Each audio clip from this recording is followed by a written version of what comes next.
मणिपुर नाम के एक गांव में एक सेठ अपने पूरे परिवार के साथ रहता था। वह सेठ बहुत ही समझदार था।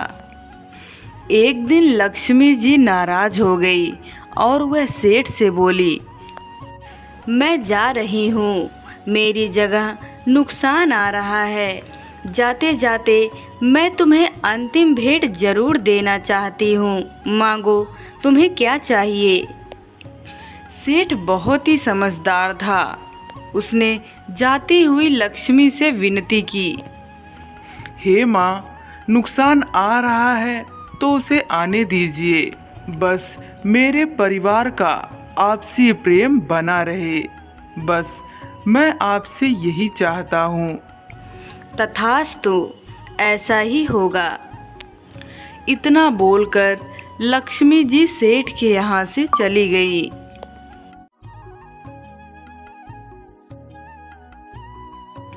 कुछ दिनों बाद सेठ की छोटी बहू खिचड़ी बना रही थी। उसने खिचड़ी में नमक आदि डाला और अन्य काम करने लगी। तभी सेठ की दूसरी बहू आई। उसने बिना चखे खाने में नमक डाल दिया और वहां से चली गई। तभी सेठ की पत्नी रसोई में आई। उसने दोनों बहुओं को रसोई में ना देखकर बोला, ये मेरी दोनों बहुएं खाना छोड़कर कहाँ चली जाती हैं? लगता है बहू ने इसमें नमक नहीं डाला है। कोई बात नहीं, मैं डाल देती हूँ। इतना बोलकर खाने को बिना चखे ही सास ने उसमें नमक डाल दिया और वहाँ से चली गई। शाम को सेठ घर पर आया।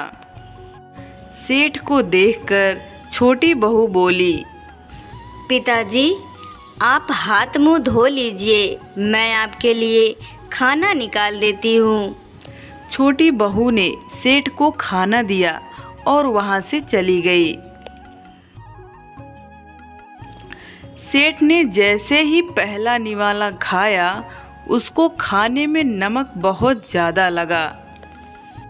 लगता है नुकसान घर में प्रवेश कर चुका है। मुझे बहुत धैर्य और हिम्मत से काम लेना होगा। सेठ ने पूरी खिचड़ी खाई और वहाँ से चला गया। उसके थोड़े ही देर बाद सेठ का बड़ा बेटा सोहन आया।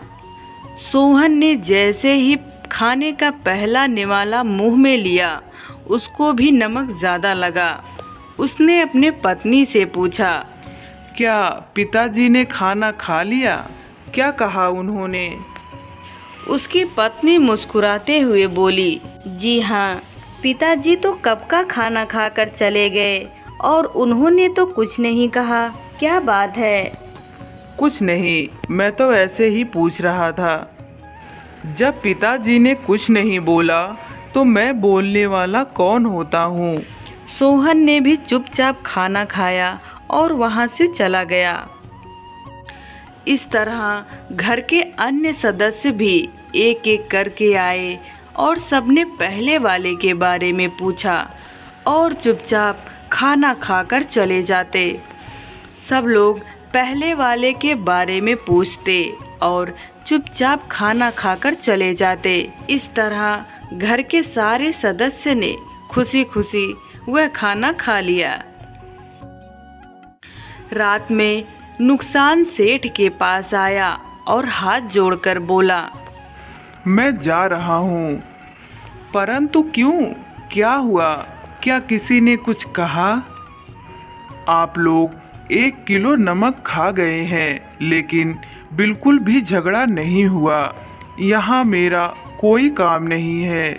मैं हमेशा के लिए जा रहा हूँ। कहानी कहती है, जहाँ आपसी प्रेम होता है, वहीं लक्ष्मी का वास होता है। वहाँ की शांति कभी भंग नहीं हो सकती और वहाँ नुकसान कभी टिक नहीं सकता। याद रखें, रिश्ते निभाने के लिए कभी कभी गूंगा और कभी बहरा बनना पड़ता है।